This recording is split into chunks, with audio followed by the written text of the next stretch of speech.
Hi అండి, good morning. నేను morning చేసేటువంటి అష్టావధానం శతావధానం ఏంటో చెప్పనా? నేను చెప్పక్కర్లేదండి, మీరే చెప్పేస్తారు కాసేపు అయితే. ఈ వీడియో ఎండింగ్ కల్లా చూస్తే మీరే చెప్పేస్తారండి, కన్ఫామ్. చూద్దామా?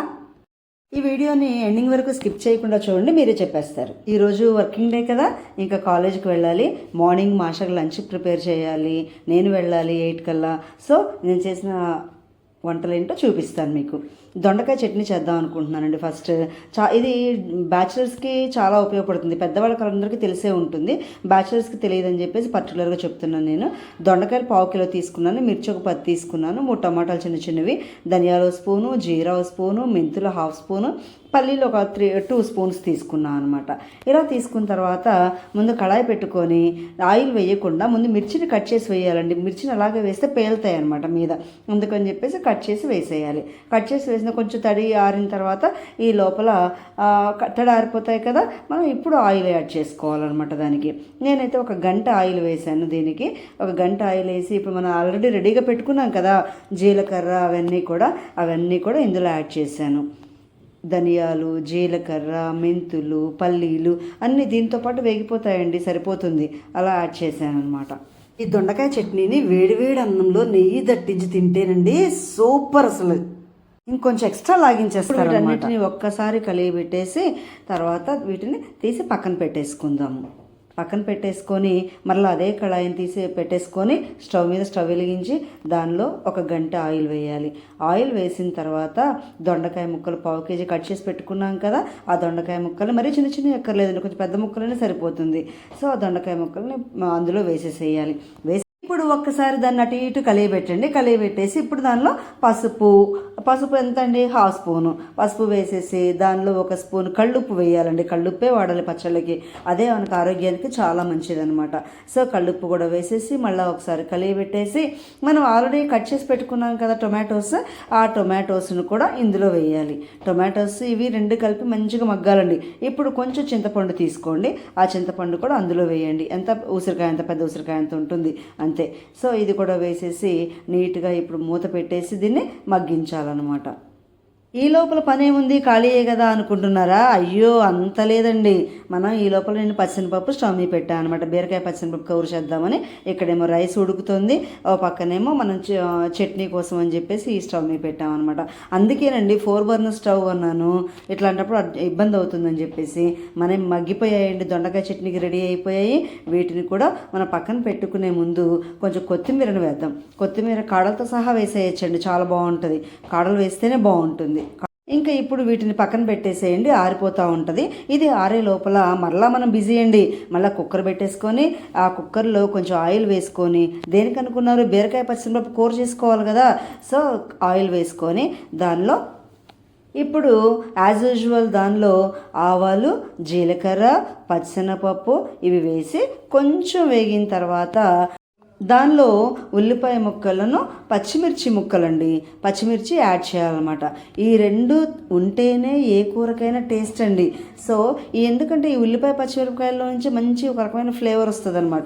ఆ ఫ్లేవర్ మన కర్రీకి టేస్ట్ ఇస్తుంది అనమాట. అందుకని చెప్పేసి ముందు వాటిని ఆయిల్లో కొంచెం లైట్గా మంచిగా మగ్గించాలన్నమాట. మగ్గిన తర్వాత బీరకాయలు కట్ చేసి పెట్టుకున్నాం కదా, బీరకాయ ముక్కలన్నీ కూడా అందులో వేయాలి.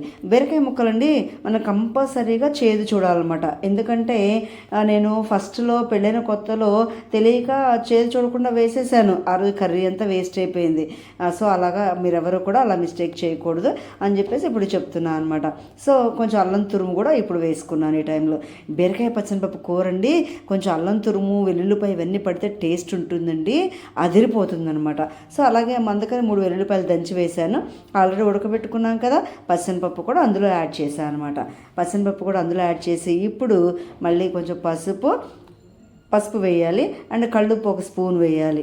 ఇక్కడ కూడా కళ్ళుప్పే వేసుకుందాం. కళ్ళుప్పు వేసిన తర్వాత ఇప్పుడు నా దగ్గర సాంబార్ కారం ఉందండి, లేకపోతే మామూలు కారమైనా వేసుకోవచ్చు.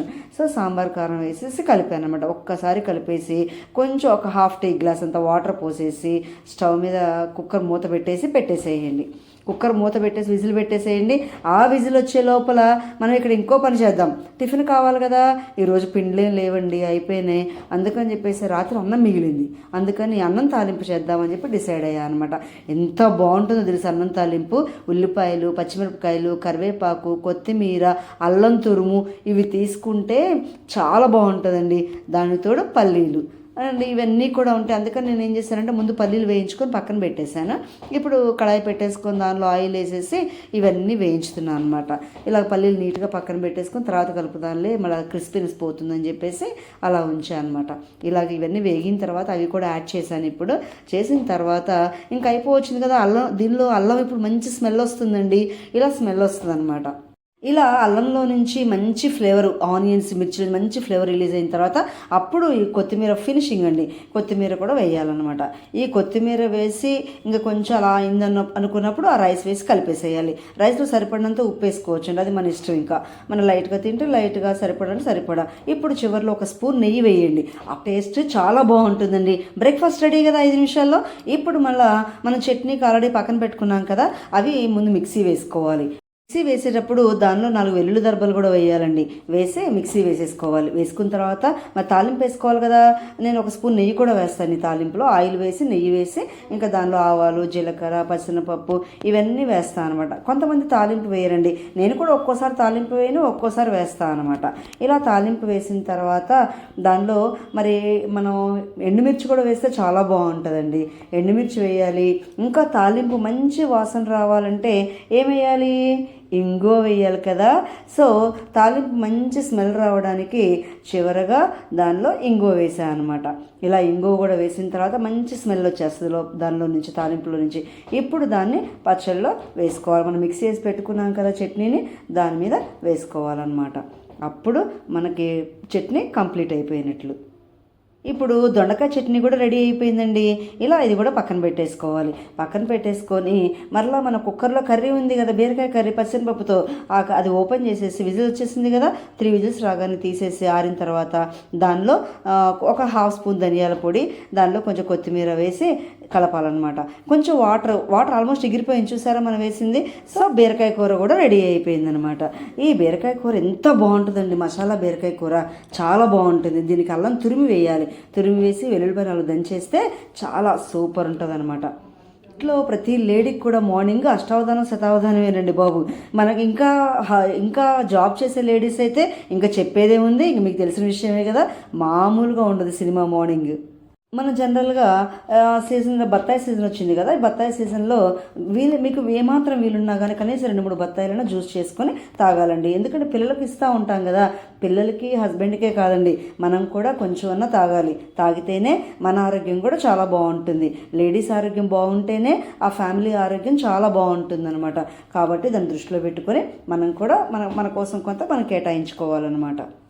ఈ విషయంలో మీరు యాక్సెప్ట్ చేస్తారా? సో మహిళామణులు మీరు కూడా మీ ఆరోగ్యాన్ని కాపాడుకోండి. సో ఈ వీడియో మీకు నచ్చినట్లయితే ఒక like, share, subscribe. Thank you so much. Bye.